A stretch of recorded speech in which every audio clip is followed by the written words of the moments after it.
You're on. Hi guys, we are here with your Bible reading. Sherm's not going to follow along again today, but he's going to listen. So he'll be here listening with us. The eye specialist gave him prescription eye drops, but I don't know what they're called because the pharmacy hasn't filled them yet. The doctor called it in, so it'll be a miracle if we even get them, because that's how our pharmacy is over there. If the doctor doesn't give us a written prescription, and it's not the doctor's fault at all, it's the pharmacy. They do that all the time, and they keep shorting me on my medicine. Like my one prescription, I'm supposed to take 3 a day of, which means 90 pills I should get in a month.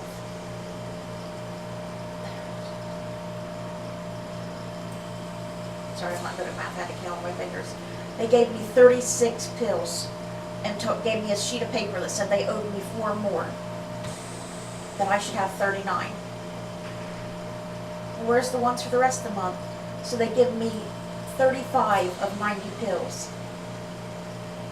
If they can read the thing on the label that my doctor puts on there 3 times a day, that would mean 90. Because there's at least 30 days in a month. And times that by 3, that's 90. Add it by 3. Not a math. But they cheat us like that all the time over there.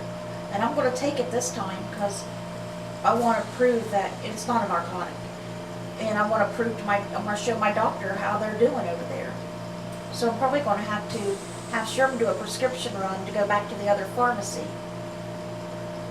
We had to use this one because it was winter time, we don't got away, and to town and we don't got a car, so the pharmacy's right across the road. But they're always doing that to us.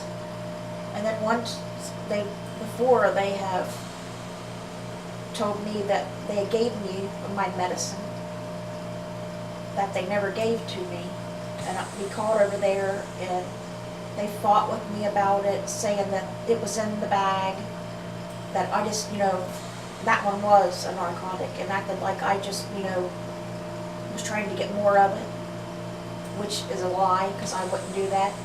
And Sherm went over and got onto them again, telling them it was not in the bag, and took the bag over there, and they said it was.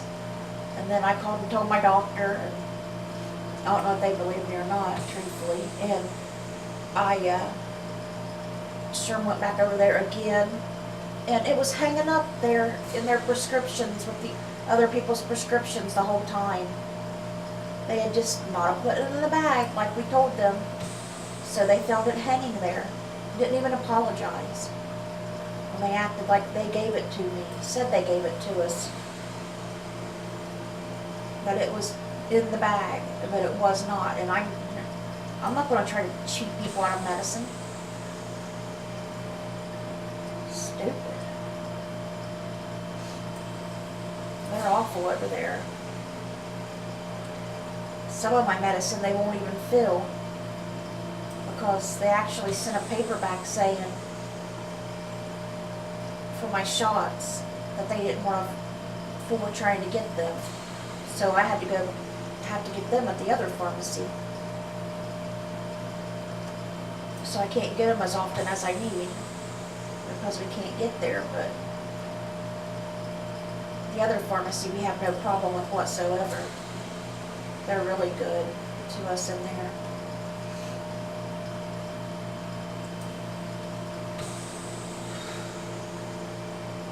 Anyway, enough about that. I was just so mad about my medicine.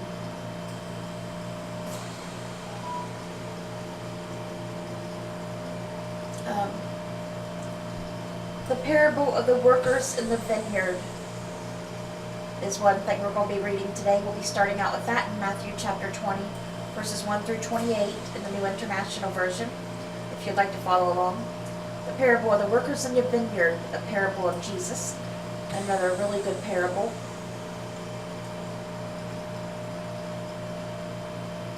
I would explain it, but then I'd just be telling you the whole story without reading it. So But when we talk about a denarius is a coin,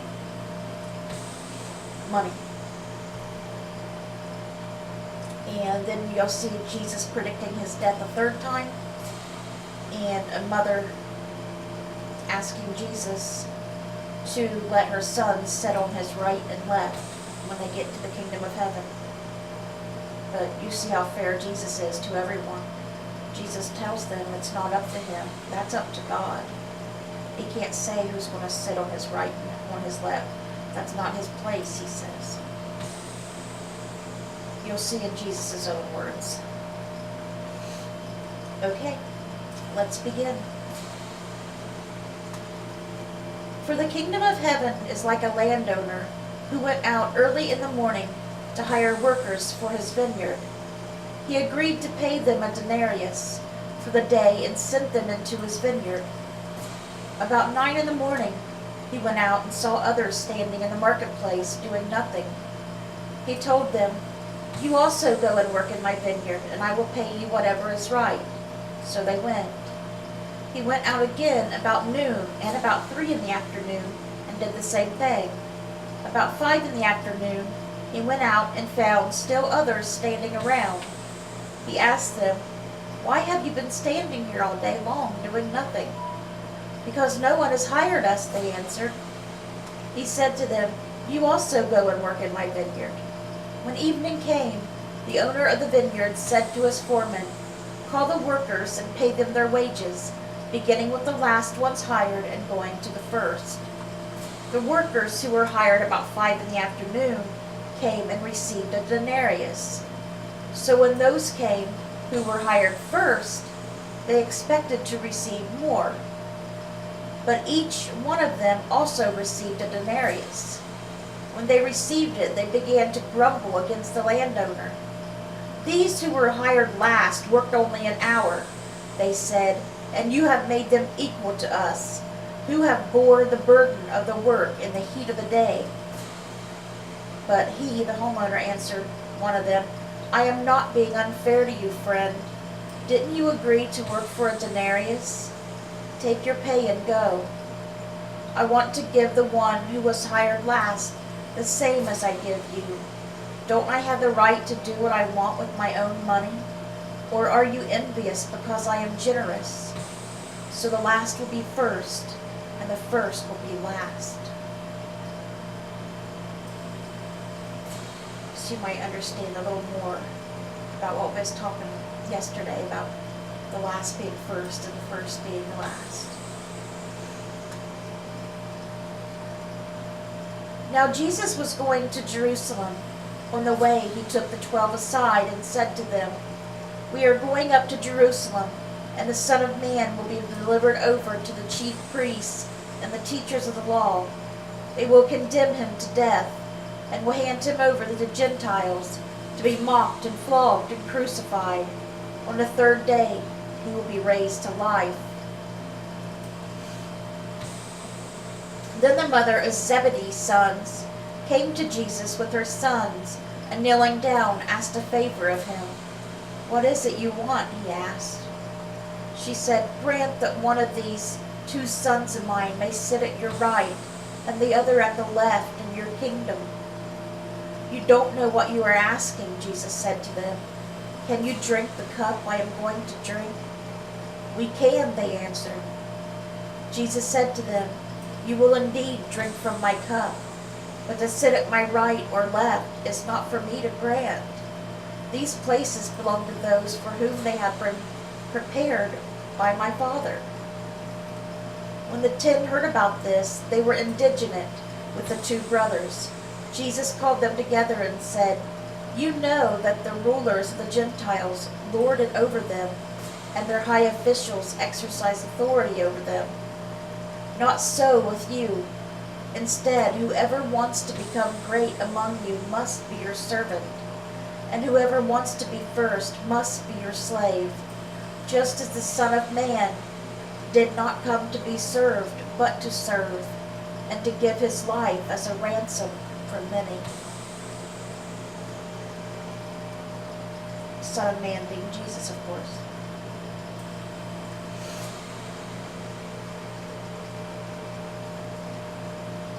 so you're never supposed to act like you're better than anybody, because none of us is better than the other. We are all the same in God's eyes. He don't care what kind of title we have on this earth. We're all His children.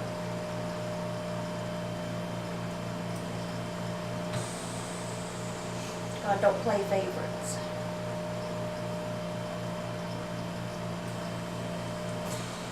Alright guys, our psalm today is Psalm 25, verses 1 through 11, a psalm of David.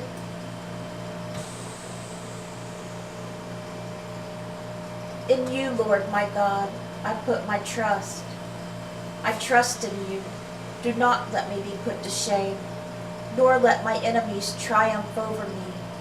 No one who hopes in you will ever be put to shame, but shame will come on those who are treacherous without cause. Show me your ways, Lord. Teach me your paths. Guide me in your truth and teach me. For you are God, my Savior, and my hope is in you all day long. Remember, Lord, your great mercy and love, for they are from of old. Do not remember the sins of my youth and my rebellious ways. According to your love, remember me, for you, Lord, are good. Good and upright is the Lord. Therefore, he instructs sinners in his ways.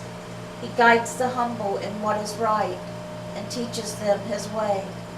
All the ways of the Lord are loving and faithful toward those who keep the demands of his covenant. For the sake of your name, Lord, forgive my iniquity, though it is great. And that was Psalm 25, verses 1 through 11, a Psalm of David. And we have several Proverbs today. Proverbs chapter 6, verses 6 through 11. Go to the ant, you sluggard. Consider its ways and be wise. It has no commander, no overseer or ruler, yet it stores its provisions in summer and gathers its food at harvest. How long will you lie there, you sluggard? When will you get up from your sleep? A little sleep, a little slumber, a little folding of the hands to rest, and poverty will come on you like a thief, and scarcity like an armed man. And that was Proverbs chapter 6, verses 6 through 11. Okay guys, that was our Bible reading for today. I hope it touched your guys' hearts. We are going to go over to Brother Sherm now with our homework.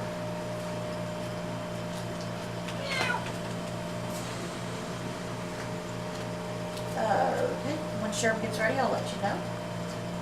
Okay, he's ready. And our homework question for tonight, yesterday was, can't talk, I'm sorry.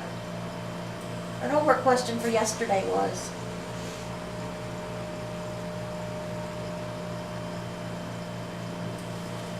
did you have it? I thought you was ready. I'm sorry. Who gave his officials a feast after God had spoken to him in a dream? And the answer we should have came up with is Solomon. One of King David's sons. Solomon, the one who became king after King David. Solomon was David and Bathsheba's son. And if I'm right, which I may not be right, I believe Solomon was David's youngest son. But I could totally be wrong, but I think he was. And our homework question for tonight is, What did Jesus eat after his resurrection to prove he was not a mere phantom? some of the disciples thought Jesus was like a ghost, or he wasn't real. So Jesus ate in front of them, and even the one disciple even said, I won't believe it till I put my hands in the holes in his hands and the hole in his side. And Jesus told him to come do so. He believed. And we could find that in the book of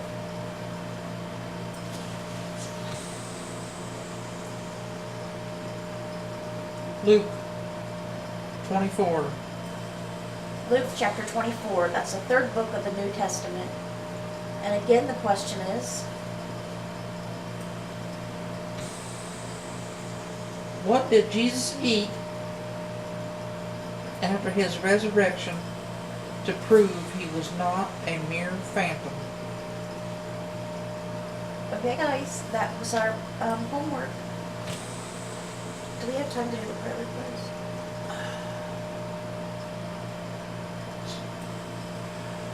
Almost 16. We got time. Let's get on our prayer books, guys. I don't think we've done them in a couple of days. Starting to feel sick. Eggs. Again. It's the eggs. I'm telling you, it's the eggs. Alright, guys. We need to keep the following people in prayer.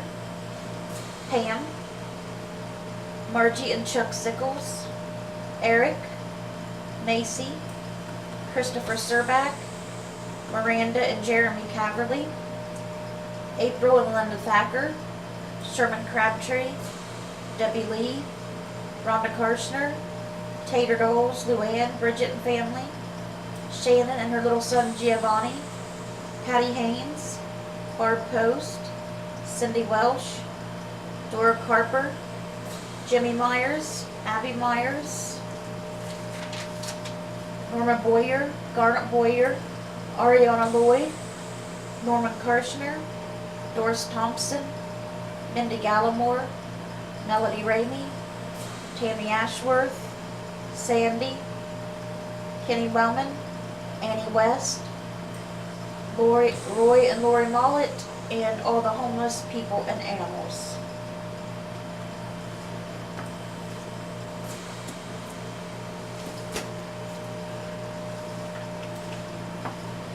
Okay guys, that was everything for today. We hope it touched your guys' hearts. And we hope you guys have a great rest of your day. Let's bring those souls to Jesus, and God willing, we'll see you guys again tomorrow with another Bible reading. Bye guys. God bless. Subscribe!